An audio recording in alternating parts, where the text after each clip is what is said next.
کہے کہ یہ کرپٹ ہے پھر اسی کے ساتھ بیٹھ جائے، کہے یہ غدار ہے پھر اسی کے ساتھ بیٹھ جائے، تو یہ دو انتہاؤں کا نام ہے نا، اس کو کیسے لوگ جمہوریت کے نام پر قبول کر لیں؟ آپ نے بہت ہی عالمانہ بات کی، میں آپ سے 100% اتفاق کرتا ہوں۔ اس لیے میاں نواز شریف کو ہم سب نے مشورہ دیا تھا اور انہوں نے بہت ہی عقل مندی کے ساتھ اپنی گفتگو میں کوئی ایسی بات نہیں کی جو وہ کر سکتے تھے جو ان پہ گزری تھی۔ اور میں نے بھی یہ فیصلہ کیا ہے کہ آج کے بعد میں بھی پی ٹی آئی کے کسی ایسی بات کا جو منفی ہو جواب نہیں دوں گا۔ تاریخ نے وہ الزامات کو درست ثابت نہیں کیا، عوام نے نہیں مانا، میاں صاحب واپس آ گئے، اب ہمیں آگے بڑھنا چاہیے۔ میں آپ سے اتفاق کرتا ہوں کہ ہم تمام کو، کسی کی بھی، ہمیں بھی ان کی اور ان کی ہمیں پیٹریٹزم، حب الوطنی کو شک میں نہیں ڈالنا چاہیے۔ ہمیں کسی پولیٹیکل پارٹی کے جمہوری کریڈنشل کو برا نہیں کہنا چاہیے۔ مجھے دکھ ہوتا ہے، میں نے سندھ میں سرو کیا ہے، سندھی پاکستان سے محبت کرتے ہیں۔ سندھی جے ایم سید پاکستان کی موومنٹ کا پنجاب سے بڑا لیڈر تھا۔ 1940 کے بعد اس نے اسمبلیوں میں پاکستان کی قرارداد کی تاریخ بوجھ کی اور ہم نے اس کو غدار بنا دیا۔ ولی خان جیسا بھی تھا، جمہوری آدمی تھا، کریڈنشل تھے، ہم نے اس کو غدار بنا دیا۔ مجیب الرحمان کے پاس میجارٹی تھی، ہم نے غدار بنا دیا۔ ہم نے کتنے غدار بنانے ہیں؟ کبھی کوئی بھٹو غدار کہتا ہے، کبھی میاں نواز شریف کو کہتا ہے، کبھی بے نظیر کو کہتا ہے۔ یہ مذاق بند ہونا چاہیے۔ میری ذاتی رائے میں عمران خان بھی پاکستانی ہے، بلاول تو ویسے ہی بڑی قربانیاں دینے والے خاندان کا ہے، اے این پی نے بڑی پاکستان، بھئی اگر ہم سے اتفاق نہیں کرتے تو کیا ہوا؟ وہ ہمارے ہی ہیں نا اے این پی والے، کتنے انہوں نے شہید کرائے ہیں آدمی۔ میں آپ سے اتفاق کرتا ہوں، ہمیں سیکھنا چاہیے، اور میں نے کم از کم اپنے لیے لازم قرار دیا ہوا ہے کہ میں کسی پارٹی کے اوپر بلو دی بیلٹ ہیٹ نہیں کروں گا، میں کسی لیڈر کی بے عزتی نہیں کروں گا۔ عمران خان سے میں شدید تکلیف ہے، میں اس کو بھی عمران خان صاحب کہتا ہوں۔ مجھے اپنی امید ہے، میاں صاحب نے اس لیے ہمارے نوجوانوں سے کہا ہے کہ اب آپ نے گالی کا جواب گالی سے نہیں دینا، ہمیں آگے بڑھنا ہے، ہمیں میچورٹی دکھانی ہے۔ ہم جب اعتراض کرتے ہیں ملٹری پہ، اعتراض ہمارا بجا ہے، ہمیں اپنے اوپر بھی اعتراض کرنا ہے نا کہ ہمارے رویے کیا ہے، کیا ہمارے رویے جمہوری ہیں، کیا ہم عوام کے لیے کام کرتے ہیں؟ نہیں، ہمیں بھی اپنے آپ کو بہتر کرنا ہے، ایک دوسرے کے بارے میں ہمارا ڈائلاگ جو ہے اس کو بھی بہتر کرنا ہے۔ بہت خوبصورت آپ نے بات کی ہے بیرسٹر صاحب، لیکن 4-5 چیزوں کو اگر ہم سامنے رکھیں تو یہ غیر معمولی ریلیف لگ رہا ہے نواز شریف صاحب کے لیے۔ پاکستان کے عدالتی نظام کو آپ سے بہتر تو کوئی نہیں جانتا، اتنا غیر معمولی ریلیف اگر کسی کو ملے گا تو اس سے کیا شک ابھرے گا؟ میاں صاحب کو باہر بیٹھے بیٹھے حفاظتی ضمانت مل جاتی ہے، میاں صاحب اسلام آباد لینڈ کرتے ہیں، بائیو میٹرک کی فیسلٹی ایئرپورٹ پر اویلیبل ہوتی ہے، اسحاق ڈار صاحب آج بری ہو جاتے ہیں، میاں صاحب کی اپیلیں بحال ہونے کی درخواست اسلام آباد ہائی کورٹ میں لگتی ہے، اگلے ہی دن سماعت کے لیے مقرر ہو جاتی ہے، آپ جلسہ کرتے ہیں، اگلے دن آپ کا مخالف فریق کنونشن کرتا ہے، اس میں پولیس دعویٰ بول دیتی ہے۔ اب یہ غیر معمولی ریلیف اگر کوئی دیکھے گا تو یہی کہے گا نا کہ کوئی گڑبڑ ہے، کوئی سیٹنگ ہے آپ کی کہیں۔ میں یہ سمجھتا ہوں کہ میاں صاحب کی ایک چلتی ہوئی حکومت کو ایک منصوبے کے تحت ہٹایا گیا اور اس کے بعد ایک نظام لایا گیا، نظام نہیں چلا۔ میاں صاحب کے الزام لگائے، مقدمے چلے، سزا ہو گئی، ان کو الیکشن نہیں لڑانے دیا گیا، وہ چلے گئے۔ پوری قوم اس پہ اتفاق کر رہی ہے کہ وہ زیادتی تھی۔ اگر یہ زیادتی تھی اب ہمیں ویلکم کرنا چاہیے، ان کو انصاف اگر جلدی مل رہا ہے۔ دوسری بات ہے، حفاظتی ضمانت ہر ایک کو ملتی ہے، عمران خان کو بھی ملتی ہے۔ آپ سیشن کورٹ میں کل میرے ساتھ چلے جائیں، سب سے پہلے وہ بیل لیتے ہیں، مرڈر کی بیل ہوتی ہے، وہ پہلے دن تو نوٹس بھی نہیں کرتے، پہلی بیل میں ضمانتی ہمیشہ ایسے ملتی ہے۔ دوسری بات یہ کہ میاں صاحب کے 2 کو اکیوز جو تھے، کیپٹن سرفراز، بی بی مریم، وہ اکٹ ہو چکے ہیں، تو ان کی اپیل تو ویسے ہماری درخواست کرنی کہ لگنی چاہیے۔ ڈار صاحب پہ کتنے پہلے جھوٹے مقدمے بنے، میں نے ان کے ساتھ رہ کے کام کیا ہے، مجھے مطلب ہے کہ میں ان کو جانتا ہوں کہ وہ کتنا نیک انسان ہے، ہر وقت تسبیح پڑھتا رہتا ہے۔ اپنی جائیداد جتنی اس کی بچی ہوئی ہے وہ اس نے داتا گنج بچ کے ٹرسٹ کو دی ہوئی ہے، اس کے پاس تو جائیداد ہی کوئی نہیں رہ گئی۔ میں حیران ہوتا ہوں کہ ہمارے ملک میں، آپ کو پتہ ہی ہے، آپ مشاہدہ اس کام کو جانتے ہیں، ہیبرڈ واریر بنائے گئے تھے۔ اور ظلم کی بات یہ ہے کہ ایک اہم بات میں کرنے لگا ہوں، جنرل میجر جنرل اکبر خان نے جو الزام لگایا تھا نا لیاقت علی خان پر، وہ کیا تھے؟ 3 تھے۔ اے کرپٹ ہے، بی گورنمنٹ اچھی نہیں ہے، گڈ گورننس، سی ہندوستان پہ سافٹ ہے۔ یہی الزام ہم نے نواز شریف پہ لگایا، یہی ہم نے بے نظیر پہ لگایا۔ اب کم از کم الزام لگانے والوں کو میں کہتا ہوں کہ مجھے یہ امیر آباد ہویدا جو ہیں، آپ ہویدا تو میں نے پیار سے کہا ہے، وہ ایران کے لیڈر تھے، ہمیں وہ کنسلٹنٹ رکھ لیں، ہم ان کو کوئی نیا نیریٹو تو بنا کے دے دیں۔ 52 سے لے کے آج تک ایک ہی جھوٹ ہے سب کے بارے میں، اور یہ سیاستدان ہی برے ہیں اور سارے باقی ٹھیک ہیں۔ آپ چونکہ اہل علم ہے نا، تو مجھے وہ بہت خوبصورت مرزا اسداللہ خان غالب کا شعر یاد آ رہا ہے. آپ کو پتہ ہونا چاہیے میاں نواز شریف کو غالب بہت پسند ہے. جب ہم کبھی کبھی بیٹھتے ہیں تو میاں صاحب غالب مجھ سے بھی سنتے ہیں. ان کا ایک بڑا خوبصورت شعر ہے کہ سب سیاستدان برے ہیں اور سارے جج بھی پاک ہیں اور پولیس بھی پاک ہے، فوج بھی پاک ہے اور سارے پاک ہیں، سیاستدان برے ہیں. تو اس پہ بارے میں غالب نے بہت اچھا کہا تھا. وہ کہتا رہا کہ دلداری وائس کو ہم ہی باقی ہیں، ورنہ اس شہر میں ہر رند خرابات ولی ہے. یہ مذاق اب بند ہونا چاہیے. پاکستان کے سارے لوگ محب وطن ہیں، سارے ایک جیسے. میاں صاحب کو غالب بہت پسند ہے، لیکن غالب کا یہ بھی شعر سن لینا کہ تھی جن سے ارشاد پیش توقع کریں. خستگی کی داد پانے کی، وہ ہم سے بھی زیادہ خستہ ہے تیغے سے تب نکلے. تو عوام تو جن کی طرف دیکھ رہے ہیں سیاستدانوں کی طرف، وہ اپنا رونا رو رہے ہیں ٹی وی پروگرام میں بیٹھ کے کہ ہمارے ساتھ بہت میں آپ کو بالکل یہ کہتا ہوں کہ عوام بالکل صحیح کہتے ہیں. میں کبھی ڈیفینڈ نہیں کروں گا. ہمیں عوام کے اور بہتر کرنا چاہیے، ہم اور بہتر کریں گے.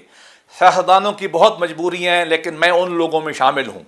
میں جو کہتا ہوں کہ آرمی اے فار اللہ، اے فار امریکہ، تینوں بہت سارے کام عوام کی خدمت کرنے کے لیے آپ کو منع نہیں کرتے.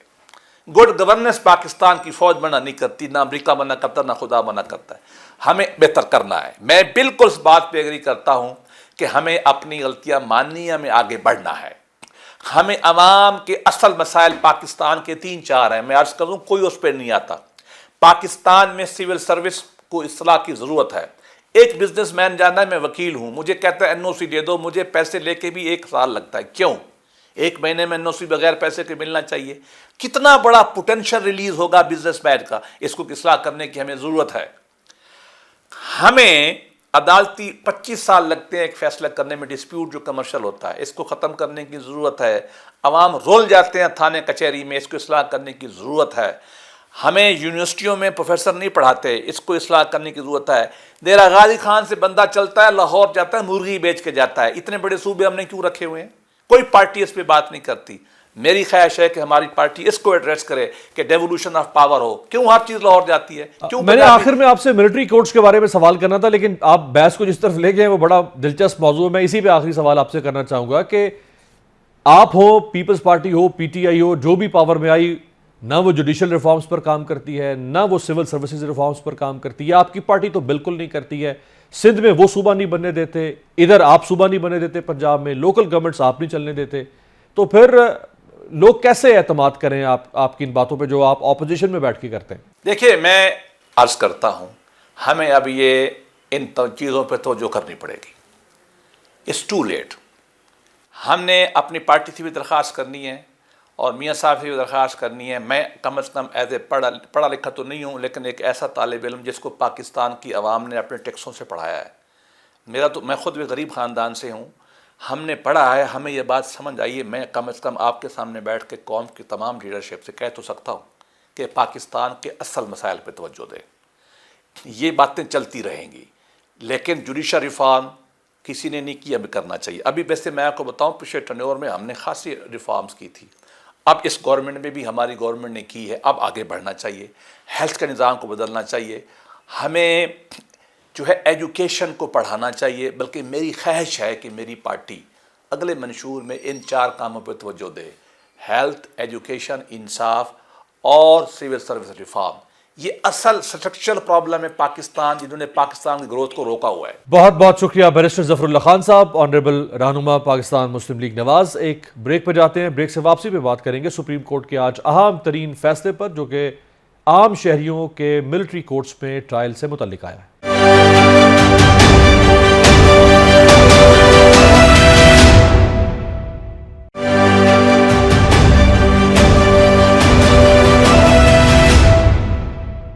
بریک کے بعد خوش آمدید. سابق حکمران جماعت تحریک انصاف جن مشکلات کا شکار ہے، ان سے نکلنے کے لیے اس کی واحد امید عدالتی ملنے والا ریلیف ہو سکتا ہے. اس حوالے سے 90 روز میں الیکشن اور سویلینز کے فوجی عدالتوں میں ٹرائل جیسے 2 کیسز بہت اہم ہیں. سپریم کورٹ میں آج سویلینز کے فوجی عدالتوں میں ٹرائل کے خلاف درخواستوں کی سماعت ہوئی. عدالت عظمیٰ نے فوجی عدالتوں میں سویلینز کا ٹرائل غیر قانونی قرار دیتے ہوئے 9 مئی کے تمام ملزمان کا ٹرائل عام عدالتوں میں کرنے کا حکم جاری کر دیا ہے. یاد رہے کہ 9 اور 10 مئی کے واقعات کے بعد 102 افراد کو گرفتار کیا گیا تھا. تفصیلات کے مطابق آج کیس کی سماعت جسٹس اعجاز الاحسن کی سربراہی میں 5 رکنی لارجر بینچ نے کی۔ بینچ میں جسٹس منیب اختر، جسٹس یحییٰ آفریدی، جسٹس مظہر علی اکبر نقوی اور جسٹس عائشہ ملک شامل تھے۔ 9 اور 10 مئی کے واقعات کی روشنی میں گرفتار 103 افراد جن کی فہرست عدالت میں پیش کی گئی تھی، سپریم کورٹ نے ان کا ٹرائل عام فوجداری عدالتوں میں چلانے کا حکم دے دیا ہے۔ عدالت نے قرار دیا ہے کہ اگر کسی شہری کا فوجی عدالت میں ٹرائل شروع ہو گیا ہے تو وہ بھی کالعدم قرار دیا جاتا ہے۔ سویلینز کا فوجی عدالتوں میں ٹرائل 5 رکنی بینچ نے متفقہ طور پر کالعدم قرار دیا ہے۔ تاہم آرمی ایکٹ کے سیکشن 2D1 کو آئین سے متصادم 4 ججز نے قرار دیا ہے، جبکہ ایک جج نے اس سے اختلاف کیا ہے۔ اب اس فیصلے کے بعد حکومت کے پاس کیا آپشنز ہیں؟ دوسری جانب آج ہی سپریم کورٹ میں 90 دنوں میں عام انتخابات کے انعقاد سے متعلق کیس کی سماعت ہوئی۔ چیف جسٹس قاضی فائز عیسیٰ کی سربراہی میں 3 رکنی بینچ نے درخواستوں کی سماعت کی۔ سپریم کورٹ نے الیکشن کمیشن اور وفاقی حکومت کو نوٹس جاری کرتے ہوئے سماعت 2 نومبر تک ملتوی کر دی ہے۔ یاد رہے پاکستان تحریک انصاف، جماعت اسلامی اور سپریم کورٹ بار ایسوسی ایشن نے قومی اسمبلی تحلیل کیے جانے کے 90 روز کے اندر عام انتخابات کرانے کی تاریخ کے لیے سپریم کورٹ میں درخواستیں دائر کی تھیں۔ آج کی سماعت میں چیف جسٹس نے درخواست گزار صدر سپریم کورٹ بار سے کہا کہ 90 دنوں میں الیکشن والی بات ممکن نہیں، وہ بات بتائیں جو ممکن ہو سکے۔ چیف جسٹس نے ریمارکس دیے کہ اگر نئی مردم شماری کالعدم قرار دیں تو آئندہ عام انتخابات کس مردم شماری کے تحت ہوں گے۔ درخواست گزار عابد زبیری نے کہا کہ مشترکہ مفادات کونسل میں کے پی اور پنجاب کے نگران وزراء اعلیٰ کا شرکت کرنا غیر آئینی تھا۔ چیف جسٹس نے استفسار کیا کہ ہمیں بتائیں آئین میں کہاں لکھا ہے کہ مشترکہ مفادات کونسل میں نگران وزراء اعلیٰ شریک نہیں ہو سکتے۔ عابد زبیری نے کہا کہ 90 دن گزر جانے کے باوجود 2 نگران صوبائی حکومتیں ابھی بھی کام کر رہی ہیں۔ چیف جسٹس نے کہا کہ آپ اس کے لیے الگ سے کوئی درخواست دائر کریں۔ جسٹس اطہر من اللہ نے کہا کہ کیا آئین میں ایسا کچھ درج ہے کہ ہر الیکشن سے قبل مردم شماری ہو؟ وکیل عابد زبیری کا کہنا تھا کہ آئین میں ایسی کوئی شک نہیں کہ ہر انتخابات سے قبل مردم شماری لازم ہے۔ چیف جسٹس نے عابد زبیری سے مکالمہ کرتے ہوئے سوال کیا کہ کیا آپ 2017 کی مردم شماری کی بنیاد پر انتخابات چاہتے ہیں، ہاں یا نہ؟ عابد زبیری نے جواب دیا کہ انتخابات 90 دنوں میں ہونے چاہیے۔ یہی عابد زبیری سپریم کورٹ بار ایسوسی ایشن کے صدر اس وقت ہمارے ساتھ موجود ہیں۔ بہت شکریہ زبیری صاحب، بہت اہم فیصلہ ہے آج، اور خاص طور پہ جو پاکستان کے معروضی سیاسی حالات ہیں، ان سیاسی حالات میں سپریم کورٹ کی طرف سے فوجی عدالتوں میں عام شہریوں کے ٹرائل کے خلاف فیصلہ آنا، اس کی بہت سگنیفیکنس ہے۔ کیا دیکھتے ہیں آپ اس فیصلے کے اثرات؟ بسم اللہ الرحمن الرحیم۔ الحمدللہ بڑا ایک فیصلہ آ گیا جس میں ہمارا موقف یہی تھا سپریم کورٹ بار اور پٹیشنوں کا کہ سویلین کا ٹرائل ملٹری کورٹ میں نہیں ہونا چاہیے، اور یہی بات آج سپریم کورٹ نے اپنے شارٹ آرڈر میں کہہ دی کہ یہ ان کا ٹرائل جو ہے سویلین کا وہ ملٹری کورٹ میں نہیں ہو جائے گا، نارمل کرمنل کورٹ میں ہونا چاہیے۔ 9 اور 10 مئی کے معاملے جن پہ کیسز بنے ہوئے ہیں، یہ بڑا اہم فیصلہ ہے کہ دیکھیے اس میں آئین اور قانون کی بالادستی کو ایکسیپٹ کرتے ہوئے کہا گیا ہے کہ سویلین کا ٹرائل جو ہوتا ہے وہ سول کورٹ کا، اور آرٹیکل سیکشن 2D کو بھی انہوں نے الٹرا وائرس ڈکلیئر کر دیا ہے۔ یہ ذرا وضاحت کیجئے گا، جو یحییٰ آفریدی صاحب نے جو اختلاف کیا ہے وہ کس نقطے پر اختلاف کیا؟ مجھے نہیں پتا کیونکہ اختلاف کا لفظ نہیں لکھا ہوا، اس میں انہوں نے کہا انہوں نے اپنا فیصلہ محفوظ 1 کے اوپر تو فیصلہ محفوظ کر لیا انہوں نے، پوائنٹ 2 اور پوائنٹ 3 سے انہوں نے ایگری کیا باقی بینچ کے ممبران سے۔ اچھا، تو ہم اس کو کہہ سکتے ہیں کہ یہ 5-0 کا فیصلہ ہے، یعنی اس حد تک کہ سویلینز کا ٹرائل ملٹری کورٹس میں نہیں ہو سکتا، یہ 5-0 کا فیصلہ ہوگا؟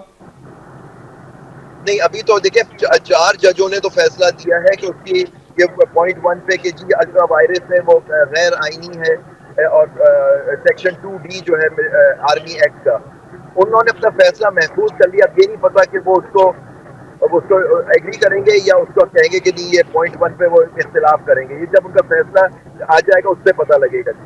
اور اس میں صرف 103 لوگ جن کا ذکر سپریم کورٹ نے کیا ہے، جس کی وفاقی حکومت نے فہرست دی تھی اٹارنی جنرل نے، صرف 103 لوگ ہی نہیں، جتنے لوگ جو 900 کے قریب لوگ کچھ پنجاب میں ہیں وہ سب اس سے فائدہ حاصل کریں گے۔ بالکل، دیکھیے انہوں نے بیسکلی جب 2D ڈکلیئر کر دیا کورٹ نے کہ یہ سویلین کا ٹرائل ہو ہی نہیں سکتا، تو جتنے بھی اور لوگ ہوں گے سب کو اس کا فائدہ ہوگا، اور کورٹ نے کہہ بھی دیا اپنے شارٹ آرڈر میں کہ جی جو اگر ٹرائل ہو رہا ہے تو وہ سب جو ٹرائل نہیں ہو سکے گا فوجی عدالتوں میں۔ صحیح، یہ بھی فرمائے گا کہ اب جو عام ATC جس کو ہم کہتے ہیں انسداد دہشت گردی کی عدالت، ان میں کیس چلے گا ان کا؟ نہیں، دیکھیے انہوں نے کرمنل کورٹ کا لفظ استعمال کیا ہے، انسداد دہشت گردی کا استعمال نہیں کیا کہ ٹیررسٹ ATC میں جائیں گے کیسز. کرمنل کوڈ کا شارٹ آرڈر میں ذکر کیا ہے. اب مجھے نہیں معلوم کہ وہ ATC میں اگر ان کا چلان وہاں ہوا ہے تو پھر وہاں ATC میں چلے جائیں گے, اور وہاں سے شفٹ ہوئے تھے ان کے کیسز وہاں FIR میں ATC کا ذکر ہے, ٹیررزم کے سیکشنز لگائے ہوئے, تو پھر یہ ATC میں چلے گا. جی صحیح, یعنی اگر یہ تو پروسیکیوشن کا پروگیٹو ہے نا کہ اگر وہ انہوں نے انسداد دہشت گردی کی دفعات لگا رکھی ہیں اس میں, تو پھر یہ کیسے جائیں گے انسداد دہشت؟ پھر یہ کیسز ATC میں جائیں گے انلیس وہاں جا کے یہ جو ایکیوزڈ ہیں ان کے وکلا ثابت کر دیں, ایک اپلیکیشن دے کے یہ ATC کے زمرے میں نہیں آتا. اگر وہ ATC قبول کر لیتی ہے ان کی اپلیکیشن تو پھر یہ نارمل کرمنل کورٹس میں ٹرانسفر ہو سکتے ہیں, لیکن یہ وہیں جا کے ان کو دیکھنا ہوگا جب یہ کیس وہاں چلیں گے. لیکن میں ایک اور بات کرتا چلوں کہ کیونکہ ابھی آپ نے دیکھا ہے کہ فل کورٹ نے پریکٹس اینڈ پروسیجر ایکٹ کو بھی اپ ہولڈ کر لیا, اس کے اندر 184(3) میں جو بھی کیسز ہوں گے اس میں ایک اپیل کا حق مل گیا ہے. تو اب اس کے اوپر حکومت کی طرف سے اپیل کی جائے گی یا کی جا سکتی ہے؟ بالکل, جن کے خلاف وہ ضرور کریں گے سر, کیونکہ یہ اب لاء بھی ہے کہ اپیل کا حق مل گیا ہے. جی, اور اپیل جو ہے وہ 5 سے اب 7 یا 9 رکنی بینچ کے سامنے سنی جائے گی, ایسے ہی ہے؟ نہیں, اس سے بڑی بینچ ہوگی, وہ تو کمیٹی کے اوپر ہوگا کہ وہ کیا بینچ کانسٹیٹیوٹ کرتے ہیں. جی اچھا, اب یہ فیصلے میں آپ کو الفاظ بتا دیتا ہوں کہ shall be tried by criminal courts of competent jurisdiction established under the ordinary and or special law of the land in relation to such offences. تو special court بھی بنا سکتی ہے نا پھر عدالت اس کے لیے, اب حکومت. لاء تو یہی ہوگا نا, اینٹی ٹیررزم ایکٹ جو ہے وہ خود اسپیشل لاء ہے, تو اس کے اندر ہو سکتا ہے ATC میں لا سکتے, کیونکہ آل کورٹس آف کمپیٹنٹ جورسڈکشن اس کی بات کر رہے ہیں. تو ATC is also court of competent jurisdiction to try cases of terrorism. صحیح, آپ کی موجودگی سے فائدہ اٹھاتے ہوئے سپریم کورٹ میں آج پہلی ہیئرنگ ہوئی ہے فائز عیسیٰ صاحب کی سربراہی میں انتخابات سے متعلق کیس کی بھی, اور اب دوسری سماعت جو ہے وہ 2 نومبر کو ہوگی. جس طرح یہ کیس ایک ہی سماعت آج ہوا تھا, میں نے جی کیس ہوا, اس میں نوٹس ایشو کر دیا ہے فیڈریشن کو اور الیکشن کمیشن آف پاکستان کو 2 تاریخ کے لیے. صحیح, تو عابد صاحب جیسے فوجی عدالتوں والا کیس آج پہلی ہیئرنگ میں ہی عدالت نے کنکلوڈ کر کے 3 بجے فیصلہ بھی سنا دیا, تو یہ جو انتخابات کا کیس ہے یہ 2 سے 3 سماعتوں میں ممکن ہے حل ہو جائے گا یا طویل چلے گا؟ فیصلہ سنا دیا, یہ کیس کئی تاریخوں پہ پہلے چلتا رہا ہے, ملٹری کورٹس کا کیس. اٹارنی جنرل نے تقریباً ختم کر لیا تھا اپنا آرگیومنٹ, تو بینچ پھر وہ چھٹیاں شروع ہو گئی تھی, اس لیے وہ کیس لگ نہیں سکا. آرگیومنٹ ہم پٹیشنر کے کاؤنسل نے اور ریسپونڈنٹس نے سب نے آرگیو کر لیا تھا کیس. صحیح, تو جو انتخابات سے متعلق کیس ہے وہ چلے گا لمبا یا 2 سے 3 سماعتوں میں؟ میں نہیں سمجھتا. دیکھیے اس کے اندر پوائنٹ اب یہی رہ گیا کہ 90 دن کا مطلب الیکشن 90 دن میں کرانے یا نہیں, اس کے اوپر ہے. تو انہوں نے نوٹس دیا, آپ دیکھتے ہیں الیکشن کمیشن آف پاکستان آگے کیا بات کہتے ہیں. کیا سپریم کورٹ اس کیس کی سماعت میں جو عمر عطا بندیال صاحب کے بینچ نے فیصلہ کیا تھا کہ 90 دن کا مطلب ہے 90 دن, اس فیصلے کو کیس لاء کے طور پر آگے چلا سکتی ہے؟ نہیں, وہ ایک پریسیڈنٹ تو موجود ہے, اس کے اوپر ان کو دیکھیں گے اور پھر اس کے بعد وہ فیصلہ کریں گے کہ آئین میں کلیئر لکھا ہوا ہے. کیونکہ دیکھیے اگر کوئی انٹرپریٹیشن کی بات ہوتی کانسٹیٹیوشنل پروویژن کی, تو سیکشن 4 جو ہے پریکٹس پروسیجر کا, تو ایک 5 ممبر بینچ کا بننا ضروری تھا. ابھی انہوں نے دیکھنا کہ آئین کلیئر ہے کہ 90 دن کا مطلب ہوتا ہے, اور اب ہم نے بات یہ اٹھی ہے کہ اب نیچرلی سب جوڑے سے معاملہ کورٹ اس پہ کیا کہتی ہے, وہ تو جب آرگیو ہوگا اس کے بعد ہی دیکھا جائے گا کہ الیکشن کے بارے میں کیا. آپ چونکہ زواری صاحب آپ چونکہ موجود تھے سپریم کورٹ میں, یہ فرمائے گا کہ آج زیادہ تر جو سوالات یا سوال اٹھ رہا تھا وہ صدر کے آئینی اختیار کے بارے میں اٹھ رہا تھا کہ صدر نے کیوں نہیں تاریخ دی. تو صدر تو لکھ چکے ہیں الیکشن کمیشن کو کہ بھائی تاریخ دو. نہیں, وہ آپ کو پتا ہے اس پہ 2 باتیں تھیں. ان کا ایک خط تھا جو جس کے ریفرنس دیا جا رہا تھا 13 ستمبر کا, وہ فائل پہ موجود نہیں تھا, جس میں صدر نے 6 نومبر کی تاریخ پروپوز کی تھی. تو آپ اگلی تاریخ کو لگا دیں گے اس کے پیپر بک کے اندر کہ صدر نے ایک تاریخ دی. اب یہ ڈیسائیڈ کرنا ہے کہ صدر تاریخ دیں گے یا الیکشن کمیشن, جس نے بھی تاریخ دیکھ دی ہے. مین کیس ایشو یہ ہے کہ 90 دن میں الیکشن ہونے چاہیے یا نہیں ہونے چاہیے. آخری سوال آپ سے, یہ بھی آج فرمایا چیف صاحب نے کہ وہ تاریخ بتائے جس پہ ہو سکتا ہے. 90 دن تو اب گزر گئی بات, تو اب وہ تاریخ کیا ہو سکتی ہے؟ وہ آپ سجیسٹ کریں گے، الیکشن کمیشن سجیسٹ کرے گا، عدالت خود سے ڈیسائیڈ کرے گی، وہ کیا تاریخ ہو سکتی ہے؟ دیکھیں کورٹ کا کام تاریخ پہ ڈیسائیڈ کرنا نہیں ہوتا، یہ تو الیکشن کمیشن جن کو الیکشن کرانا ہوتا ہے وہ آگے کہیں گے کہ پہلے تاریخ دینے کا اختیار کس کا ہے، تاریخ کیوں نہیں دی گئی ابھی تک کہ الیکشن ان کو کرانے ہیں. تو یہ جب ان کا جواب آئے گا یا وہ کورٹ میں آئیں گے پھر ہی پتہ لگے گا. 2 نومبر کی جو سماعت ہے زبیری صاحب، اس کے بعد 2 3 4 سماعتیں اگر اور ہوتی ہیں تو 30 نومبر کو تو ویسے ہی حلقہ بندیوں کی حتمی فہرست جاری ہو جائے گی، اور اس کے بعد 54 دن کا شیڈول تو ویسے ہی الیکشن کمیشن جو ہے وہ جاری کر دے گا. تو اس کا مطلب ہے سپریم کورٹ کی ہیئرنگ کنکلوڈ ہو جائے گی آلموسٹ الیکشن کمیشن کی پہلے سے دی گئی پالیسی کے مطابق. دیکھو 30 نومبر تک یہ کیس انہوں نے 2 کو لگا لیا ہے، 2 کو لگا ہوا ہے کیس. اب دیکھتے ہیں کورٹ کیا اس پہ فیصلہ کرتی ہے سن کے، ان کے بعد ہو سکتا ہے وہ آگے تاریخ دیں نہیں دیں، وہ تو اب جب تاریخ آئے گی اس کا پتہ لگے گا. بہت بہت شکریہ. سپریم کورٹ بار ایسوسی ایشن کے صدر ماہر آئین و قانون عابد زبیری صاحب ہمارے ساتھ موجود تھے. ایک وقفے پہ جاتے ہیں، وقفے سے بعد بات کریں گے غزہ کی تازہ ترین صورتحال پر.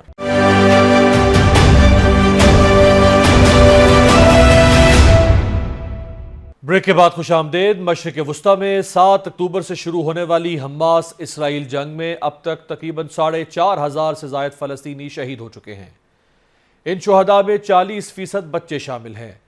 اسرائیلی فوج نے غزہ کی پٹی میں حماس سے منسلک 100 سے زائد اہداف کو نشانہ بنایا. الجزیرہ کے مطابق گزشتہ رات اسرائیل نے غزہ کے رہائشی علاقوں جبالیہ پناہ گزین کیمپ اور غزہ کے الشفا اور القدس ہسپتالوں کے قریبی مقامات پر بمباری کی، جس میں 400 سے زائد فلسطینی شہید ہو گئے. اسرائیلی بمباری میں فلسطین کی معروف شاعرہ ہبہ ابو ندا اور معروف 12 سالہ فلسطینی یوٹیوبر اونی ادوس بھی شہید ہو گئے ہیں. سوشل میڈیا پر غزہ کے بچوں اور لوگوں کی دلخراش ویڈیو سامنے آ رہی ہیں. ایک ویڈیو سامنے آئی جس میں دواؤں سے محروم غزہ کے اسپتالوں میں بے ہوشی یا سن کیے بغیر زخمیوں کا علاج اور آپریشن کیا جا رہا ہے.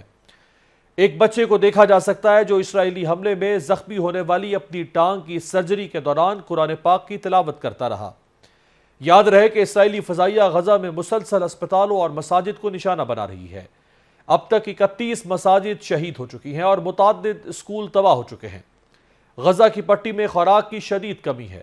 ادویات، پانی اور بجلی کی بندش کے باعث بمباری سے بچ جانے والے شہریوں کی زندگی اجیرن ہو چکی ہے. آلودہ پانی اور ناقص خوراک کے باعث غزہ میں وبائی امراض پھوٹ پڑے ہیں. عمارتیں ملبے کا ڈھیر بن چکی ہیں، جبکہ ہر طرف تباہی کے دل دہلا دینے والے مناظر ہیں، اور اب بھی ملبے تلے فلسطینیوں کی بڑی تعداد دبی ہوئی ہے. دوسری جانب مصر کے دارالحکومت میں غزہ اور اسرائیل کی صورتحال پر ہونے والے امن سمٹ میں عرب ممالک نے تو اسرائیل کی مذمت کی، لیکن یورپی ممالک نے صرف حفاظتی راہداری کے قیام کے مطالبے سے کام چلایا اور اپنے دوست اسرائیل کی وحشیانہ بمباری کی کھل کر مذمت تک نہیں کی. اسی طرح امریکہ، برطانیہ، فرانس، جرمنی، اٹلی اور کینیڈا نے مشترکہ بیان میں اسرائیل کی حمایت جاری رکھنے کا عزم کا اظہار کیا ہے. یہ مشترکہ بیان امریکی صدر جو بائیڈن کے اتحادی رہنماؤں سے ٹیلی فونک گفتگو کے بعد سامنے آیا. تاہم چین نے اسرائیل اور فلسطین تنازع میں شدت آنے کے بعد مشرق وسطی میں اپنے 6 جنگی بحری جہاز تعینات کر دیے ہیں. دوسری طرف حماس کے عسکری ونگ القسام بریگیڈ اور اسرائیلی فوج کے درمیان خان یونس کے سرحدی علاقے میں زمینی جھڑپ ہوئی، جس میں اسرائیلی فوجیوں کو اپنی گاڑیاں چھوڑ کر بھاگنا پڑا.